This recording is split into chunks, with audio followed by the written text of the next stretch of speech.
Juniper Books presents The Luckiest Man in the World by Molly Cutpurse, narrated by John Crabtree PhD from his notes recorded at the time. Chapter 9. 16th of March, 2026. Coming around for the third time wasn't entirely different because I was in pain. Not a massive amount, because I realised that a drug had been put into me to stop it, and it was working, but not 100%. I thought about 90, but then realised that I hadn't enough data to make that assumption. At that early stage, I thought that my return to normality would be based upon my mathematical prowess and effectiveness. So at the time, calculating that seemed an effective way forward. I was in a single room, and that was lit unevenly and connected to a number of machines by way of transparent tubes. It wasn't long before a young African nurse entered. "Mr. Crabtree, you are awake then?" I won't bore you with the inane simple chit-chat that passed between us as she explained why I was there and what had happened to me. It's enough to mention that I had a huge bump on my head and severe concussion, and that I wasn't going anywhere for the next 24 hours as I was under observation. I did ask her how it was that she knew how I was, and she mentioned that the paramedics who had brought me in had known.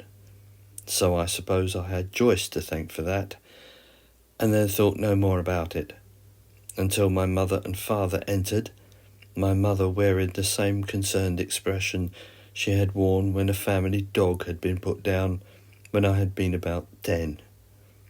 For a moment or two I wondered how they could have known, but then I remembered that when I had signed the documents for my apartment, I had written my old address, and I had noted my parents as next of kin. Their response to my condition was uneven. Although both were doctors, and my father actually a surgeon, only he, not displaying any sympathy or concern to me, inspected the machines to which I was connected, while my mother lowered her head and kissed me on my forehead before she sat on the side of the bed. Before she spoke, that same nurse entered again, and the three of them talked about me as if I wasn't present at all, my father doing most of the questioning. As there was no window or clock that I could see, I had absolutely no idea what time it was, or even if it was daytime or night. My watch had been removed, so all I could see on my arms were the inscrutable markings on the back of my right hand. I admit I zoned out what the three of them were talking about, and closed my eyes, and after another nurse entered and made me consciousness. I then woke up again, this time feeling a great deal better. A less surprising visitor was sitting alongside me. Jennifer was even holding my hand, but when I opened my eyes, she very hastily withdrew it, looking a little embarrassed.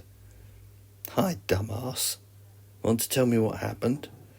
"Jennifer, how did you—" "Joyce. I think she's sweet on you. She found you and called the emergency services." "Oh, I remember calling down. What are you doing here?" "What, an old friend who drunkenly slipped in the shower and had to be called out butt naked?"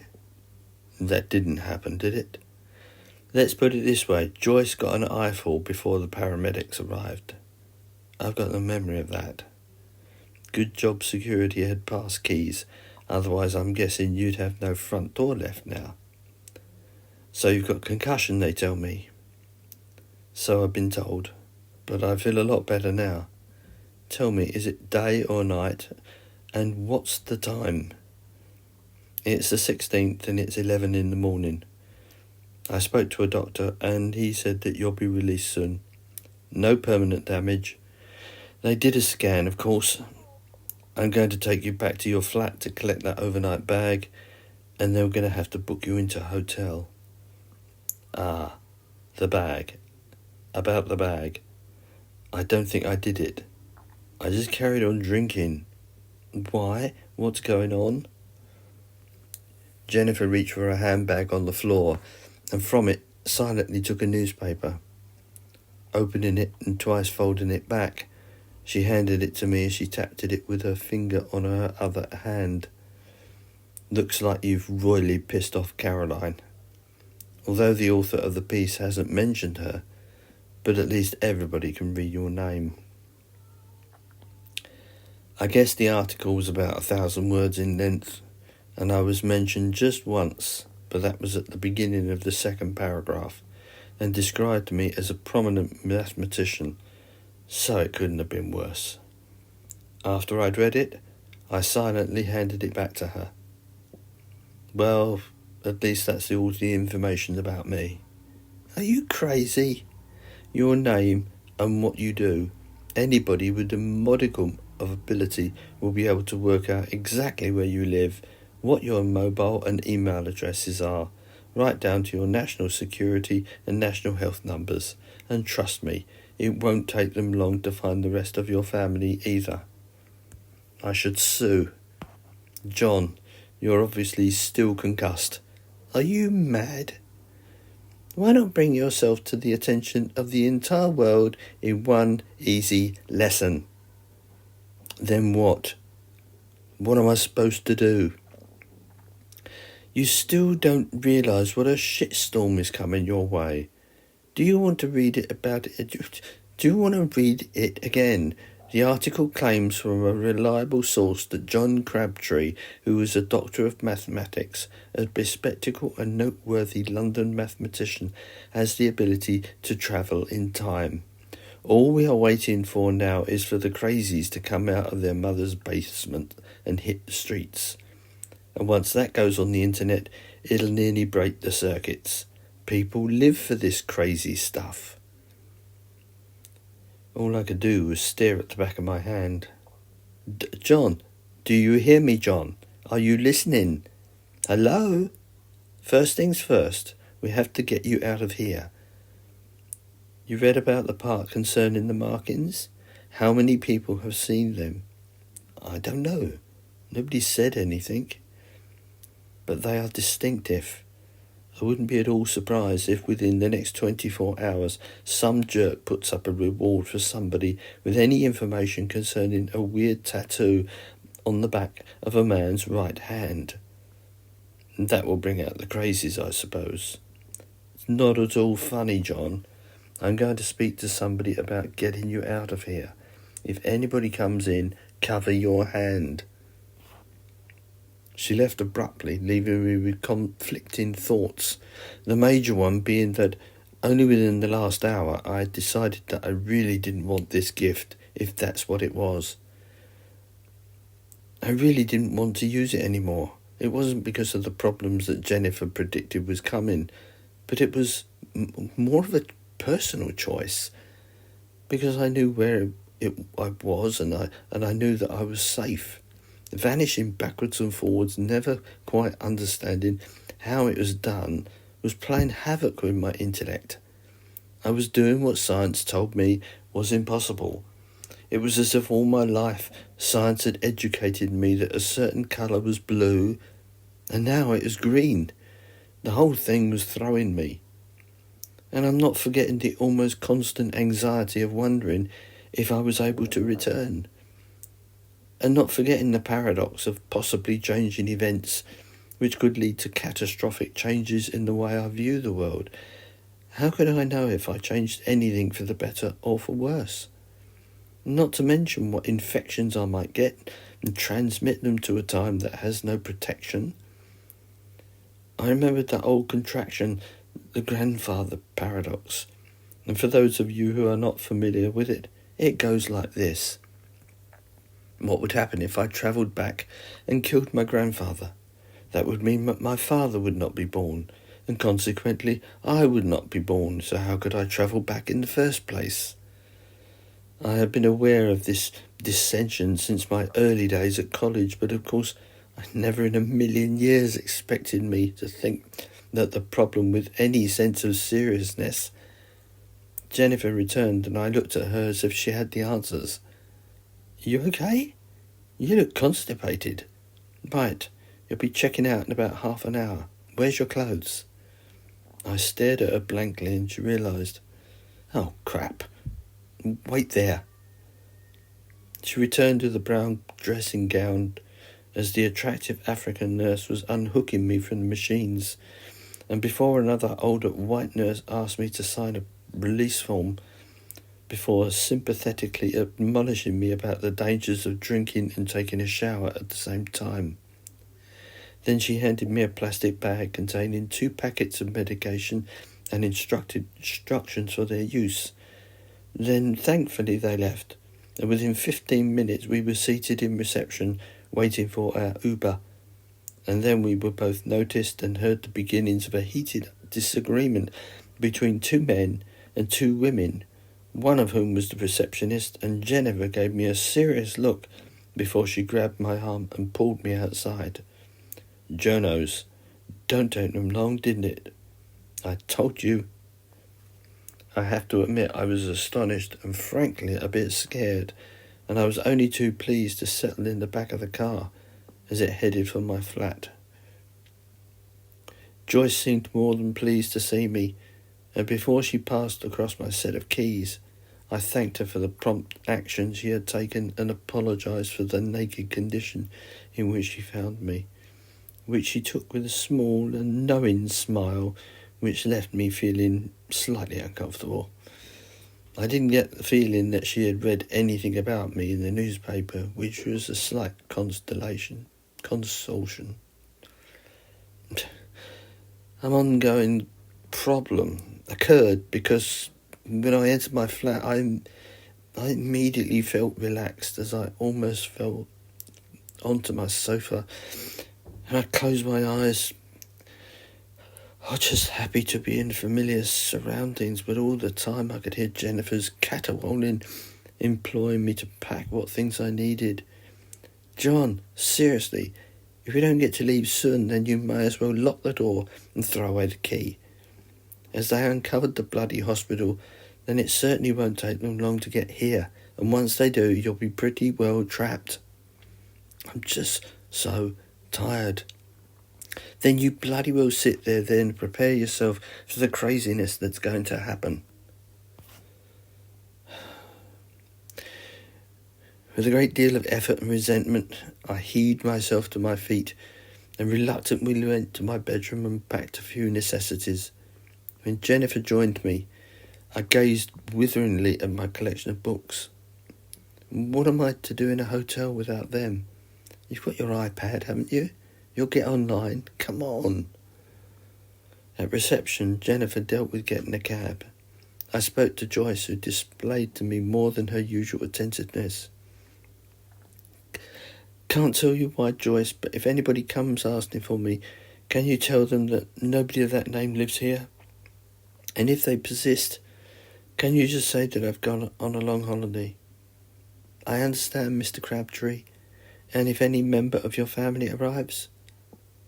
For some unknown reason, her desk caught my eye, and I saw the newspaper article. I blinked a few times and attempted a smile. It's all nonsense, Jennifer, but I'm trying to sort it out. And your family? Just tell them you don't know, which will be the truth. Perhaps I can phone you on a semi-regular basis to see if anybody has visited me. Will that be okay? Of course, Mr. Crabtree. I hope everything gets sorted out. Offering her a forced smile, it seemed as if that was the only type that I was capable of lately. I left her and the building I called home and stepped into a black taxi next to Jennifer, which immediately screeched away. To my relief, I didn't notice any extra activity around my block at all.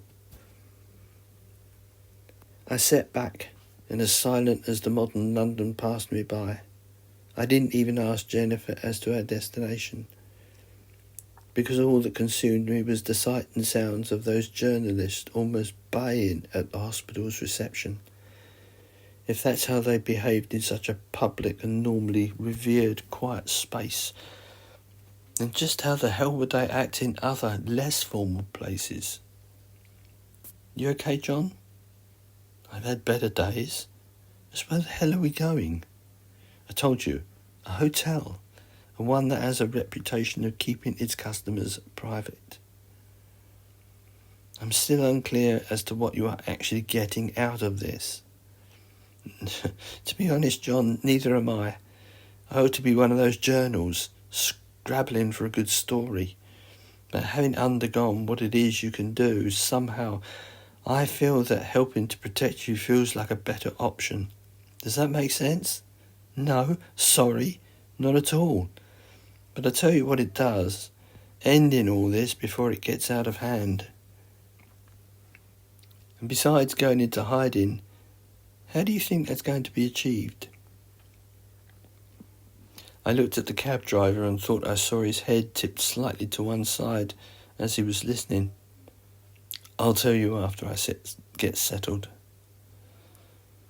As instructed by Jennifer, the cab driver dropped us off at the Strand, and I paid by card. Then, standing by the traffic, I looked at my companion. What now? You don't think I was going to let him take us directly to the hotel, do you? First rule of being sneaky is be sneaky. Come on. My situation became clearer as we turned into a short road and I saw the Savoy Hotel with its distinctive signage and the 3 black Rolls Royces parked adjacent to it. My passing through the revolving door, I was surprised that the receptionist didn't require any more information about me, and I realised that Jennifer had been right. Privacy was assured. The suite of rooms even included a kitchenette area, and from the 7th floor offered a different view of London, but one that easily equalled my own. After Jennifer called for a tray of coffee, we sat on one of the opulent sofas. I wanted to close my eyes, but Jennifer had other ideas. What did you mean when you said ending all this before it gets out of hand? Oh, I meant I thought of a way to stop it, that's all. And how would you do that? Well, these 10 marks. Obviously, they're a key to everything.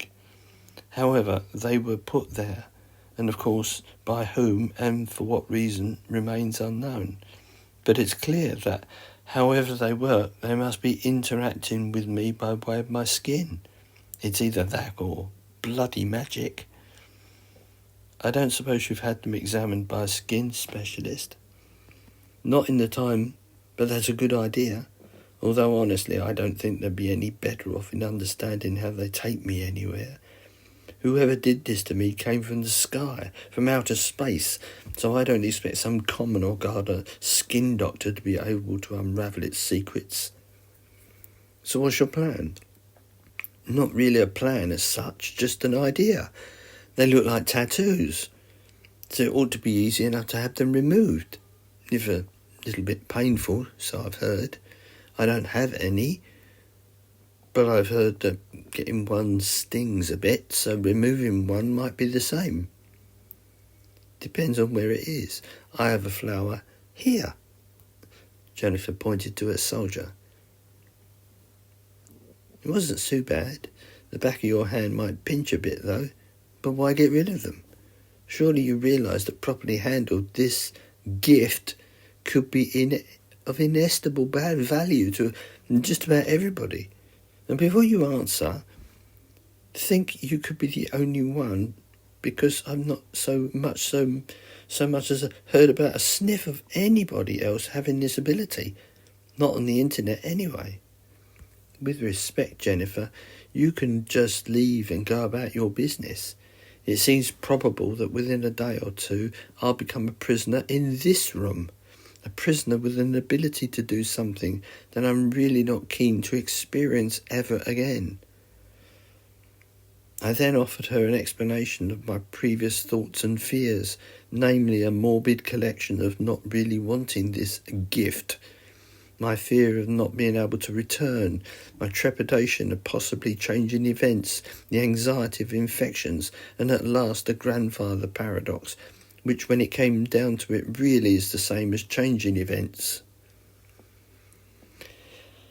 It was clear enough to me that Jennifer had no immediate thoughts on the matter, but to her credit she did appear to listen intently. Surely there must be a way in which you can retain doing it while at the same time as keeping yourself safe. Jennifer, I don't even know if I'm even up to suggestions at this point, because just using it or doing it opens me up to those things I just mentioned. There's no getting around it. Let me look again at the markings. I held out the back of my hand for her inspection, and the sun coming through the large window illuminated them perfectly. She held my fingers and examined them closely. I don't get it. They look like ordinary tattoos. How the devil can it do what you're doing? You're the scientist. Can't you think of any way at all? For a start, I'm not a scientist, Jennifer. I'm a mathematician. But I will concede that I know perhaps a little bit more about science than the average Joe in the street. But I've thought about this a lot, and I'm coming up with nothing. All I can say is that science has no reason to believe that time travel is a possibility. It can't be done. And yet, we're just going round in circles now. I can't see that there's any... My mobile beeped. Then I picked it up and frowned. Bad news? It's from Joyce. They found my address. She says that there are about 15 assorted... She spelt that wrong. Anyway, men and women outside wanting to get in. She's told them that I don't live there, but they don't believe her. Oh, one of the residents on the second floor tried to get out, and there was a scuffle, and the police have been called. Lovely. I told you. Where are they getting their information? People talk, John. The money change hands. Remember, although the editor wrote that article, more than a few dozen people put it together to get it into print. And all journalists have connections that go back a way. Once you know how, it's pretty easy to find just about anybody. That doesn't help me though, does it? I wonder what Maximilian and Caroline are thinking. That's all it takes if either of them speak. They'll turn a fanciful story into some sort of reality, won't they? Caroline won't say anything. We've talked about this. But Maximilian, who knows what he's thinking? So anyway, this doesn't help me at all, does it? John, why don't you sleep on this tattoo idea? It may all blow over as quickly as it began, and you'll be left alone. And then perhaps you can think about this with more clarity. What do you say? What do you think about getting them removed? Me? Honestly, I think you've been given the greatest gift that could be bestowed on anybody. And I think that what you could do with it could benefit mankind in ways that we probably can't imagine at the moment. But whatever it is, it's life-changing. She noticed my disbelieving look. Well, I do. After Jennifer left, promising to return first thing in the morning, I ordered a pizza of all things and gave a decent tip to the lad who delivered it. But I had an agenda and asked him, "Hi, got a second?" "Yes, sir. What can I do for you?" "It's just a question, really. Bit of a strange one, but I'm writing a novel. Tell me, if you could travel back in time, where would you go?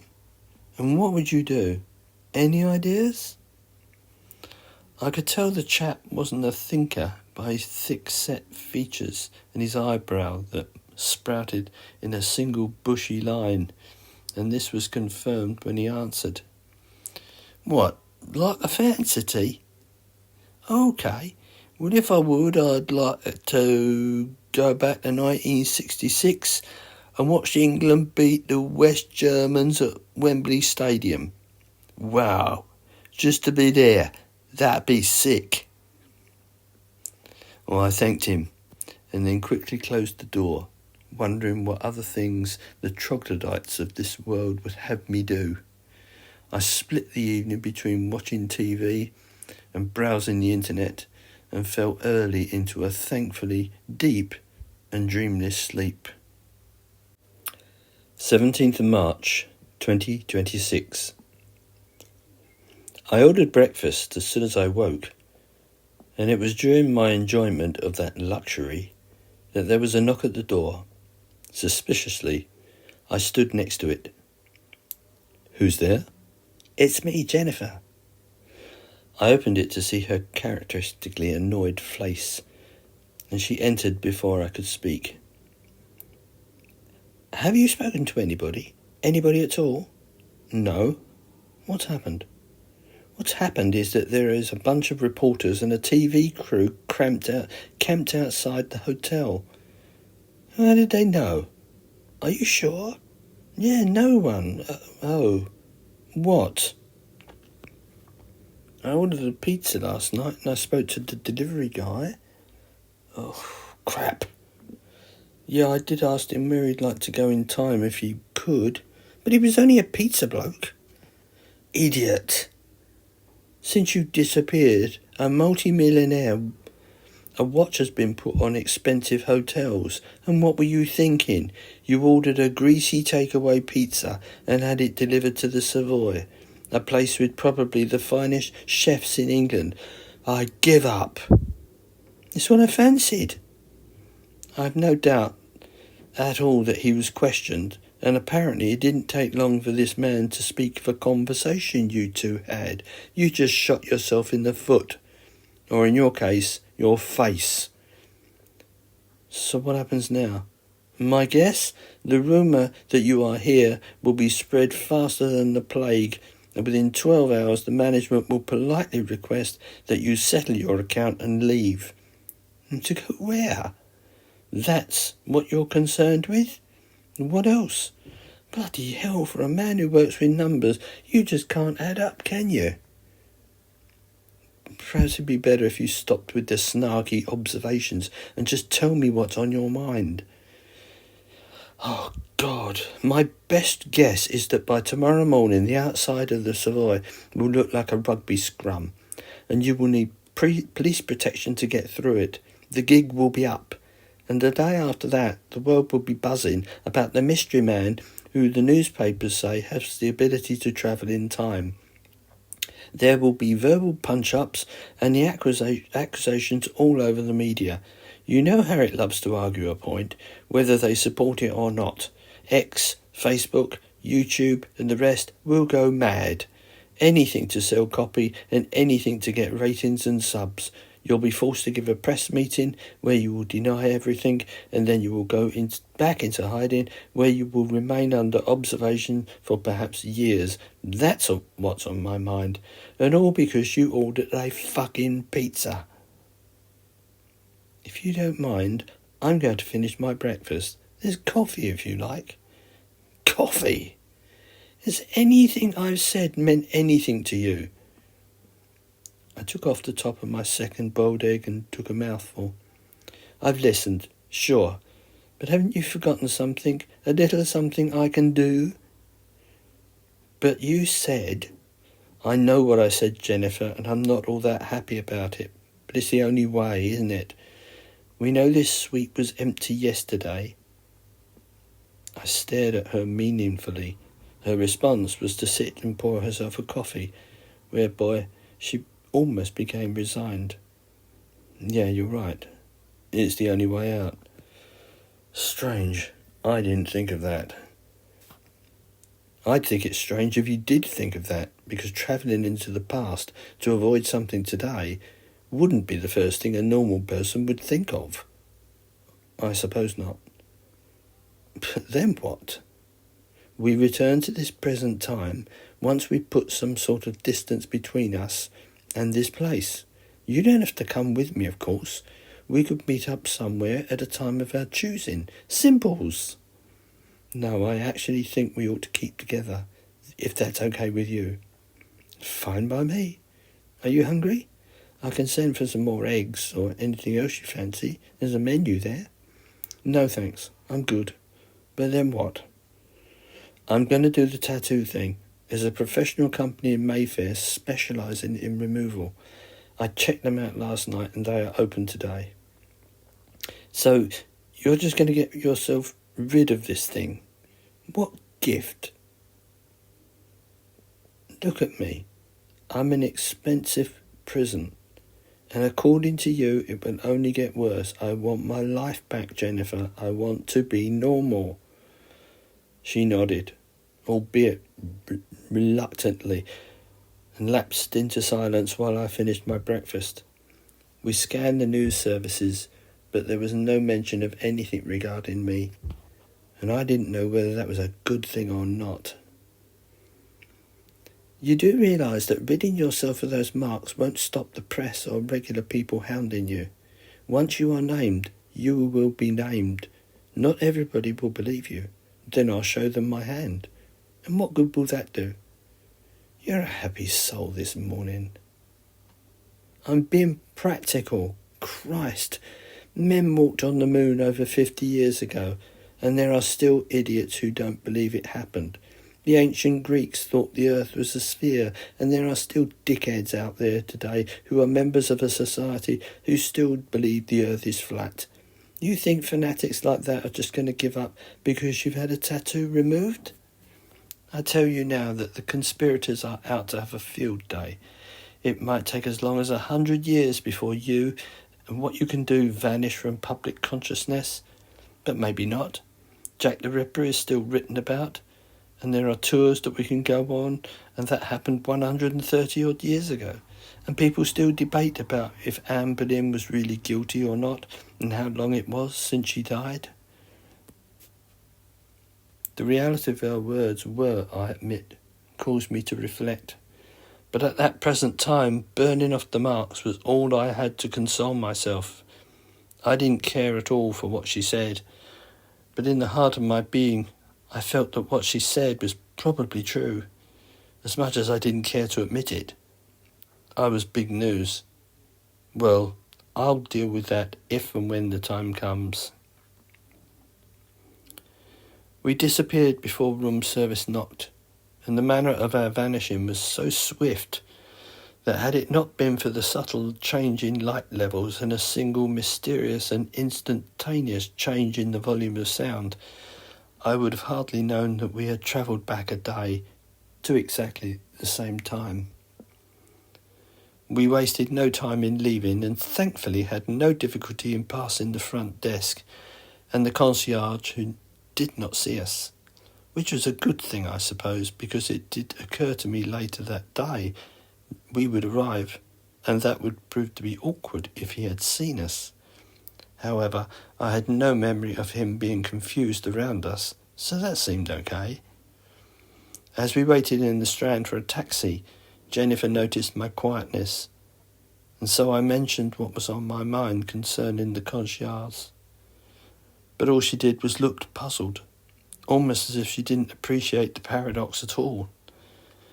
I appreciated it, but certainly didn't understand it, although I was somewhat stunned when I thought about it in an unmathematical way, if that was possible.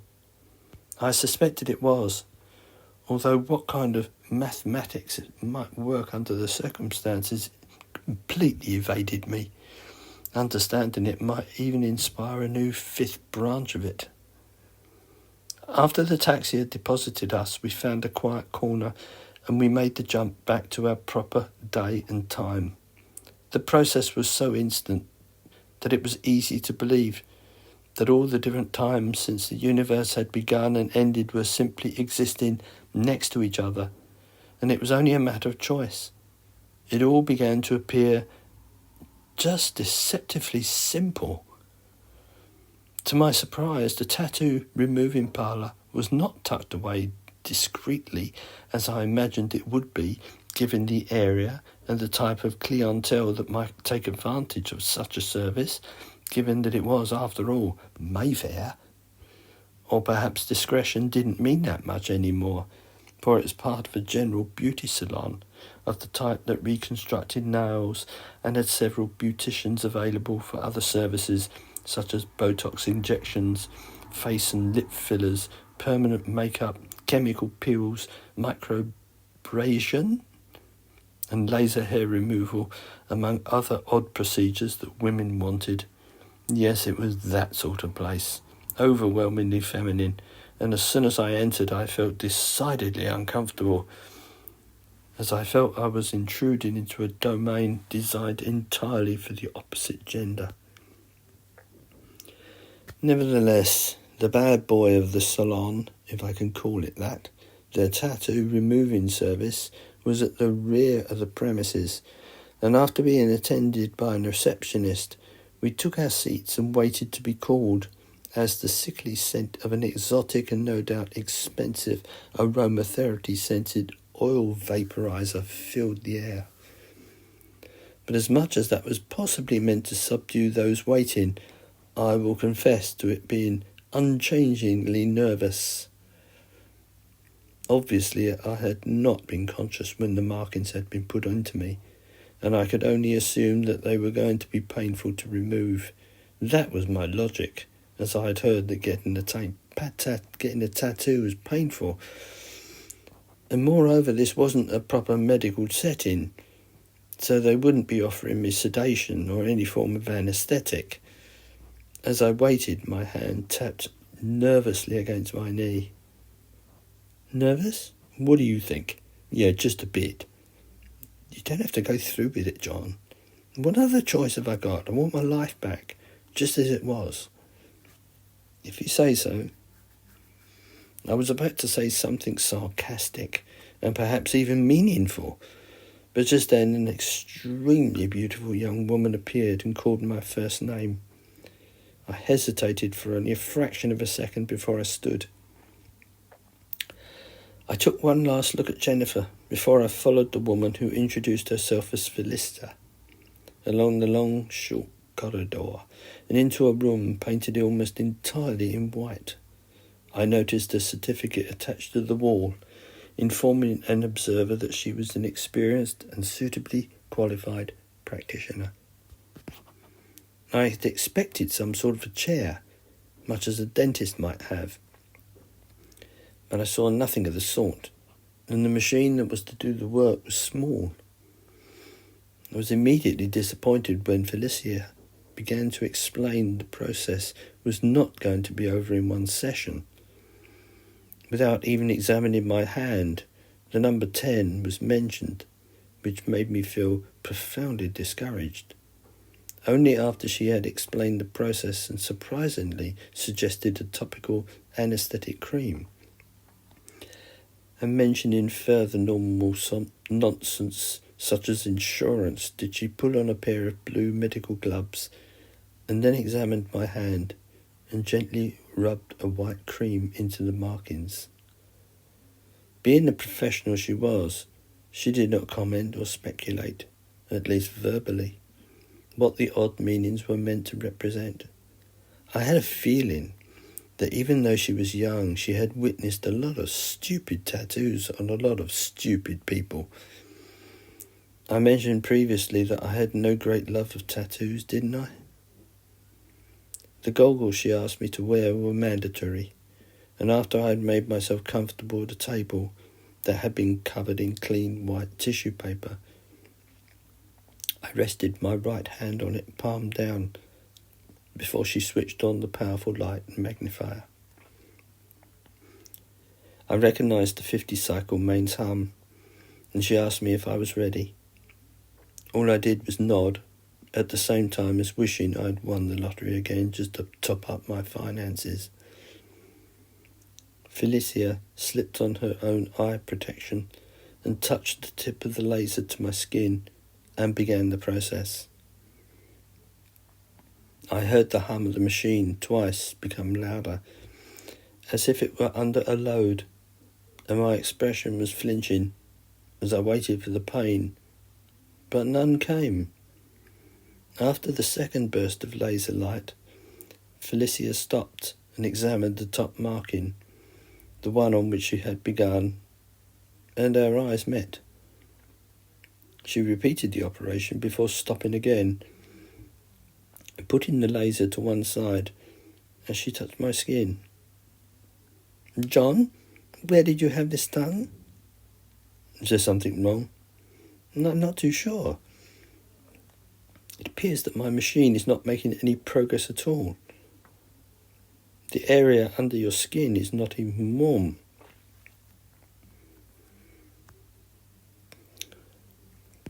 "Well, the truth is, I was drunk at the time, and the friends had done it for a laugh. You know, students." "Students? Really? Because judging by the spreading of ink, I would estimate that this tattoo has been with you for at least 10 years. Do you want to have another go? Perhaps put the setting on a bit higher?" "As you wish. Goggles back on, please." Again, twice I heard the whine of the machine change in frequency, but I saw nothing had happened, and I felt nothing. This time she replaced the laser into its cradle. "I don't understand this, John. It's having no effect at all.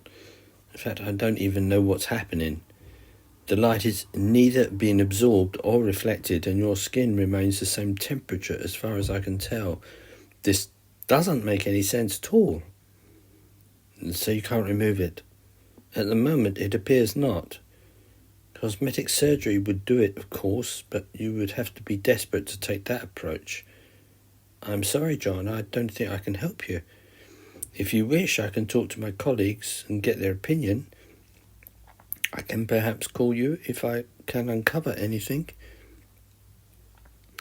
"But it's just a regular tattoo, right?" "That's what it seems to me. On the surface, at least. It's so intriguing."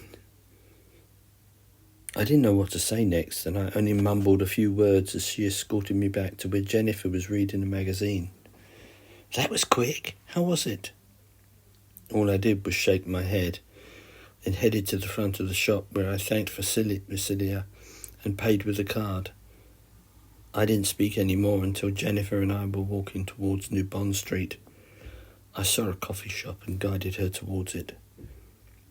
After taking our order for 2 lattes, we sat outside, and while she lit a cigarette, I vaped. I realised that Jennifer needed an explanation, so after I allowed her to examine the back of my hand, I told her what had transpired. Her response was what I expected it to be. "I'm not surprised. I mean, in hindsight, I'm not surprised at all, considering what the marks can do. They are obviously not ordinary tattoos." "Oh, you think?" "Don't be so snappy. I don't mean that in the way of what they can do, just what they look. I mean, they look normal, but obviously they're not." She mentioned a possible skin graft, but she said that would have to be desperate. "What if that's the only way? I mean, God, what do I mean? And more importantly, what are you going to do now, John? What are you going to do today?" "I could call Joyce and see what's like at the flat, I suppose, or I could try another hotel. Phone Joyce." I did, and she answered straight away, abruptly giving me bad news and seemingly with no regard to my emotions at all. That was the first time I had ever heard her speak disrespectfully towards me. Her words certainly were unambiguous indication of what was happening there. Jennifer was eyeing me as I ended the call, without thanking her or saying goodbye, and that was because Joyce had abruptly ended the connection. "What did she say?" "She put the phone down on me. Upset is the word I think I'd use." "What happened there then?" "Oh, not a lot.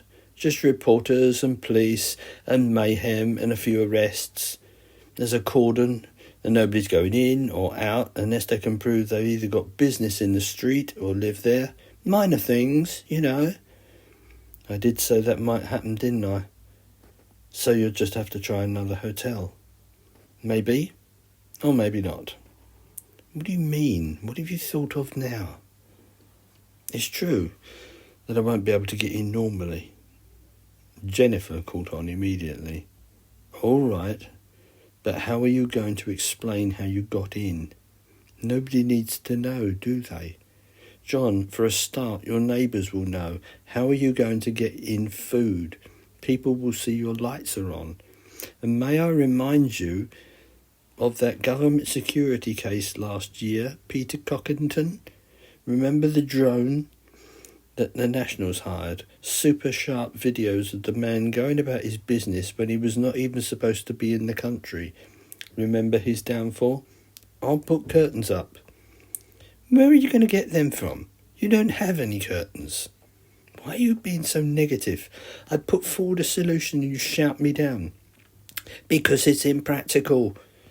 What is practical is for you to go and find a decent hotel someplace outside central London, just north of Camden, for instance. There are a few hotels there that are perfectly fine. Is that where you live? I live east of that area, yeah. Do you have a problem with that? If you got a spare room, can I stay with you? I'm sorry, no. I don't want any of this to affect my husband or my daughter, especially my daughter, as she's prone to get a little upset sometimes. She's a delicate girl and she leads a quiet life. Obviously, I don't need to tell you how her life might be disrupted if this got out of hand. So I'm sorry, but I can't allow that, John. Well, while you were swanning around with me, who's taking care of her? My husband works from home. He's a film set designer and we employ a carer. At the moment, the setup is secure and it's good for her, and I won't allow that to change. Was she born delicate? Yes.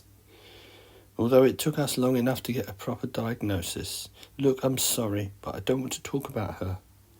What are you going to do?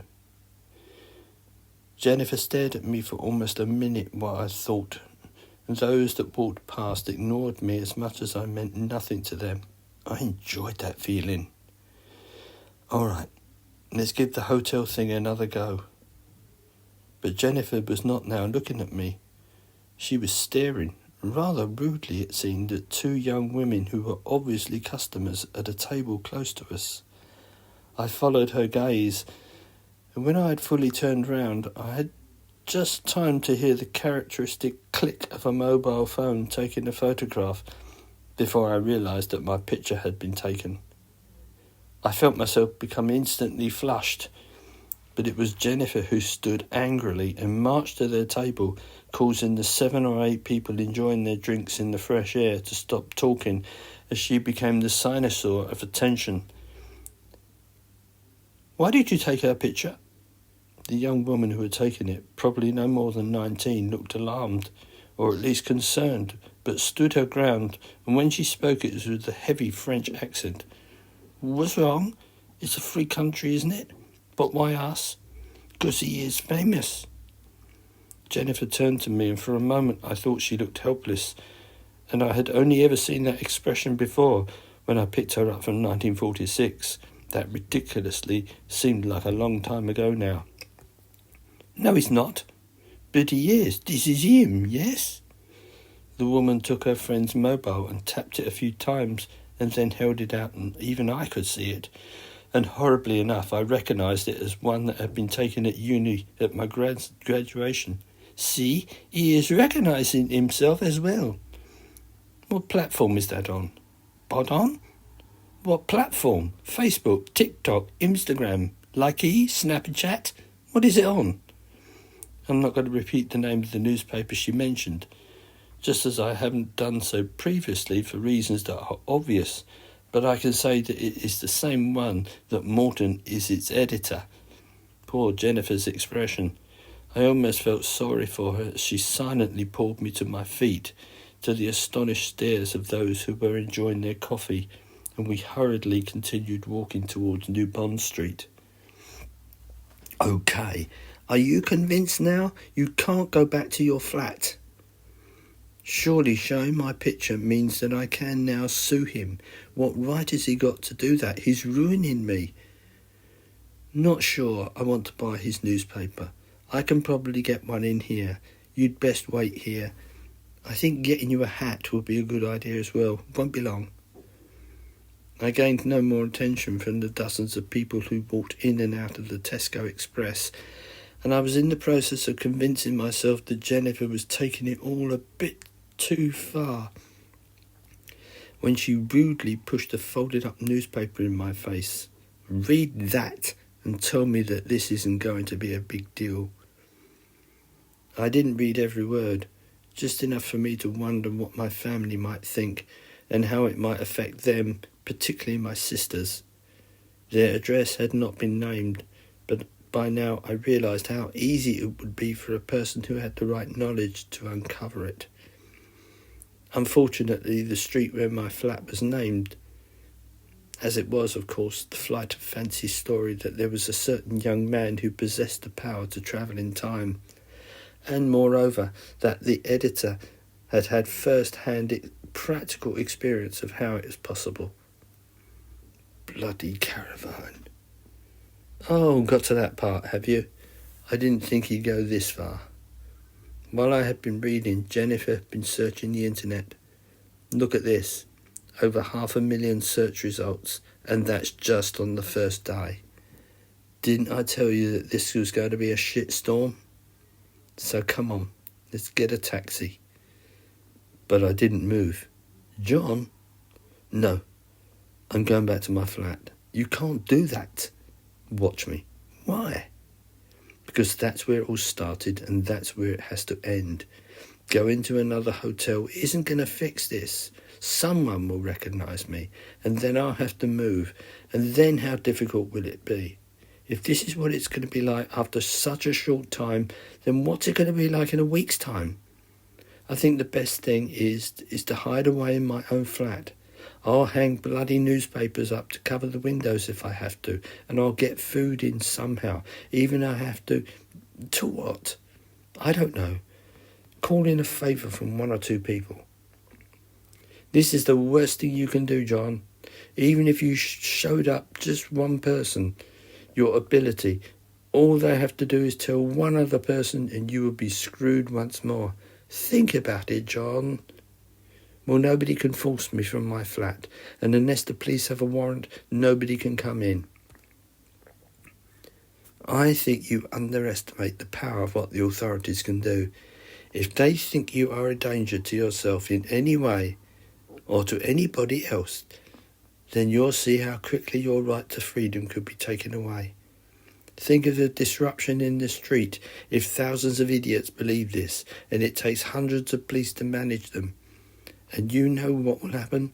Dozens of far-right and far-left factions will use the chaos to spread their own agenda. There could be fighting, revolting, social upheaval, damaged property, fires, injuries, and maybe even deaths. Thought about that? And if the police believe that by taking one person into custody for their protection, then they bloody well would find a legal way. Remember 2 years ago when that anarchy organisation pitted itself against the police in South London? How many died? Do you want that on your conscience? Jennifer, I hear you, but I really believe that any of that might happen if I'm in some hotel. It seems I can't win. Well, you got that right. You can't win, and you won't win. Exactly. So why not another option? Then speak. What if I go back and prevent it from starting before it begins? You're talking about the lottery money and the boy. I guess I am. Go back to where it started in my room. That's where you did the lottery. I nodded, seriously. If I could do that, then I wouldn't have aroused your interest, and we'd be unknown to each other. So what would happen to me and my memories of being taken to 1946? I don't know. Why do I get the feeling that doing that would be an incredibly stupid thing to do? Bloody hell, John. Not even you understand how time works. What about the thing you mentioned, that grandfather thing? So what? My life would instantly change, and so would all the other people connected to us that would have been involved with us. It seems to me that that's like putting a fox in a hen coop. How could you be sure of getting any of it put right? What if you slipped up and some person died that is still alive now? Funny to think how much you've been thinking about this. All right, that's because I've been talking to my husband. And he's a time traveller, is he? No, but he's into science fiction. He's occasionally worked on those sort of movies. But this is reality, Jennifer. As far as I know, nobody else on the planet can do what I can do. So there's nobody who can advise me. It just seems like common sense to me. I wish it were. That I could handle. No, I've made up my mind.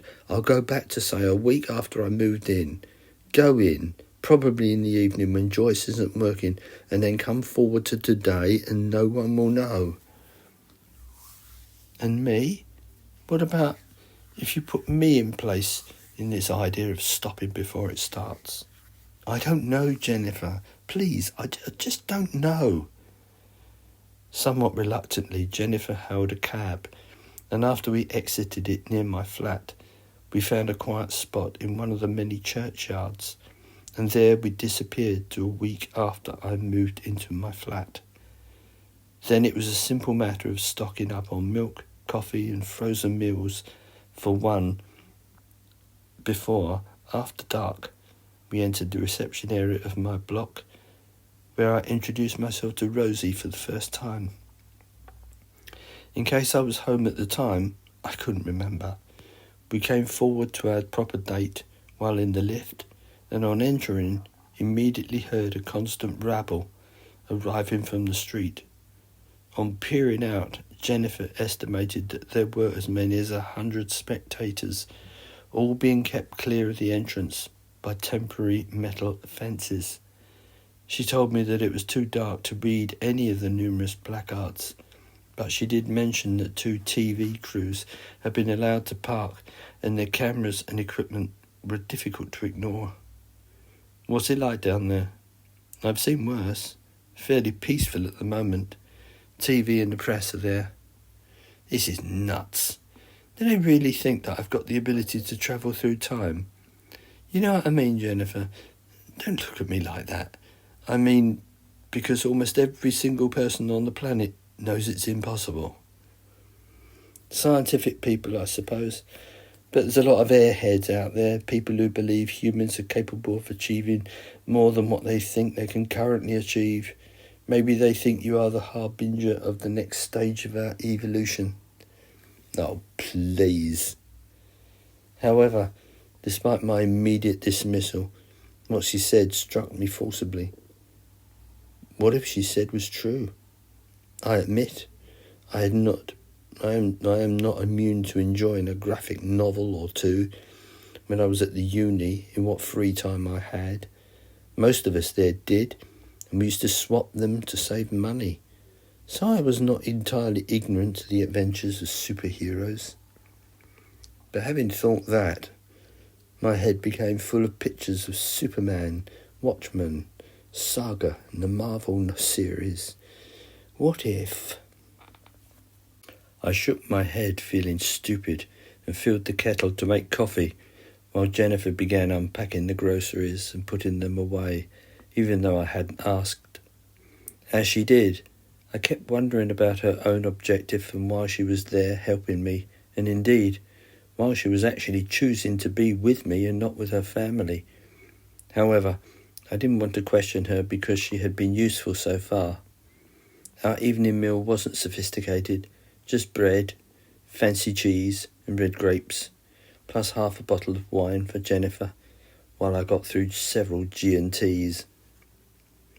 It was a quiet evening, just talking generally about her lives, although I noticed she didn't offer as much information about her husband and Amy. I didn't blame her for wanting to keep them at a safe distance from me. Yes, the evening was perhaps one of the best I had had lately, and I was looking forward to sleeping in my own bed. Jennifer slipped out just after 9, and from the top of the road she briefly phoned me and told me that it was bloody mad out there.